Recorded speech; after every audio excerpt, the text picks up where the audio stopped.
Ini saya sebut tentang Wi-Fi. It's not about Wi-Fi itu dari segi infrastructure je, tetapi it's about values. Kita kena tuju pada perubahan. Kita mesti mengikut perubahan, dan infrastruktur kita ialah infrastruktur yang boleh memacu kita kepada perubahan yang disebutkan tadi. Saya bercakap tentang kebajikan, misalnya tentang kebajikan, saya kata apa dia perkara-perkara yang boleh kita bincangkan bersama untuk memperbaiki dari segi hubungan antara kita, dan memberi perkara-perkara yang dapat membantu kebajikan kita. Saya minta pegawai saya untuk tengok berapa persatuan ada di sini, sokannya, kebajikannya, dan lain-lain. Hari ini saya dah bincang dengan Datuk KSU. Macam mana kalau kita boleh perkenalkan insurans ataupun selalu diamalkan khairat kematian? Dia kata itu yang paling mudah, dan hari ini saya maklumkan telah dilaksanakan perundingan dibuat dengan badan-badan insurans supaya kita wujudkan sistem khairat kematian bagi semua kaki tangan kementerian. Ada berapa orang? 9,000 lebih kurang, 10,000 orang. Kita dapat, oleh kerana ramai, kita dapat insurans yang murah, di mana kalau ada kematian di sini, sebaik saja kita dengar berita kematian, dapat RM500 dan akan ditambah RM3,000 kepada keluarga yang ada.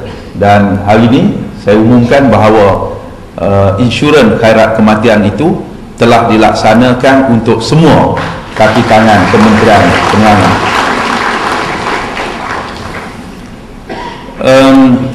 Janganlah pula lepas ni semua nak mati dalam kementerian, nak dapat RM500 satu motor dan RM3,000 tadi. Maksud saya ni soal sedikit tanda ingatan dan tanda keikhlasan sekiranya ia berlaku, bahawa yang berlaku itu adalah keluarga kita, dan tanda bahawa ia berlaku di kalangan keluarga kita apabila kaki tangan tahu, maklumkan terus. Dan inilah kaedah yang ada dalam kementerian. Jadi ini kita telah mewujudkan satu sistem yang kita rasakan sedikit sebanyak kita akan dapat merapatkan hubungan kita, yang membezakan mungkin antara kementerian kita dengan kementerian yang lain. Itu peringkat yang asas. Yang keduanya, saya beritahu bahawa when it cost money, ianya melibatkan wang. Saya difahamkan ianya tak banyak bila kita ramai ni. Insurans ni cuma dalam RM9, RM10, tapi kita ada hampir 10,000 kaki tangan. Ia bermakna kita akan belanjakan hampir RM100,000 untuk tujuan insurans ini.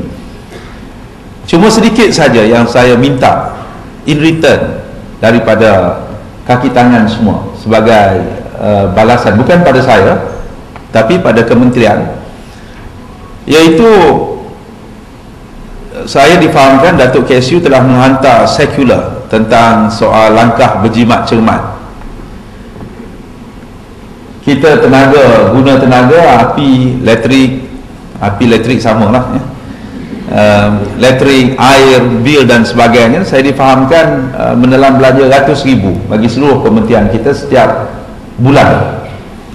Kalau kita dapat melaksanakannya, saya rasakan bahawa apa yang dikeluarkan bagi tujuan insurans tadi, 100,000 setahun, serta-merta akan kita dapat. Dan saya akan memantau sekiranya dengan kesungguhan semua pihak untuk mengambil langkah berjimat cermat sehingga kita dapat menjimatkan lebih daripada 100,000 setahun. Kita nak cari lagi apa dia jua perkara-perkara yang kita tambah kepada kebajikan kaki tangan kita sekalian. Yang itu yang kita nak cari. Apakah kita mampu untuk bekerjasama bagi meningkatkan lagi penjimatan kita? Kita save money, kita jimatkan duit di sini, dan kita kembalikan seboleh-bolehnya pada kaki tangan kita, dan bagaimana untuk memajukan kementerian ini. Boleh tak ni? Saya nampak macam tak ya. Kita cuba apa? Apa yang pentingnya, saya difahamkan bahawa ini adalah kementerian antara kementerian yang besar. Besar tu ada baiknya kerana kita adalah merupakan workforce kepada satu jentera kerajaan yang saya anggap antara yang paling penting, workforce. Tetapi selalu orang kata kalau besar sangat ada masalahnya, macam orang kalau dia besar, dia oversize, kalau dia overweight, ada masalah dia. Mungkin dalam tu dia ada masalah jantungnya, masalah darah tingginya, masalah diabetiknya, masalah apa-apa macam-macam. We are very big organisation. Organisasi kita adalah besar.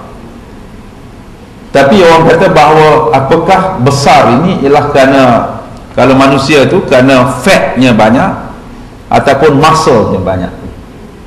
Kena orang tengok body weight mass ratio dia, tentang ratio berat badan dengan mana fatnya dan mana muscle ataupun ototnya. Kalau ototnya seimbang dengan apa yang sepatutnya pada fat yang ada pada badan tu, okey. Ada sukan yang memerlukan, kalau nak pecut tu memerlukan muscle ataupun memerlukan otot yang besar. Dia besar kerana ia memerlukan kekuatan untuk pecut. Kalau nak jarak jauh, dia tak boleh besar sangat, dia kena lean, dia kena kurus sikit, kerana yang pentingnya ialah bagaimana ia dapat untuk membawa badan yang besar itu akan menyebabkan tenaga lebih, dia kena ringankan badan dia. Dulunya saya ingat masa saya kecil-kecil dulu ada pertandingan bayi sihat. Bawa bayi ditimbang. Saya tak tahu, mungkin ada di kalangan saudara-saudari masih ingat pertandingan bayi sihat. Bawa seorang tu umur 3 bulan dekat 30 kg. Aduh, sehatnya anak kamu, dia kata. Ingat tak masa tu? Sekarang dah tak ada dah. Artinya dalam masa 3 bulan tu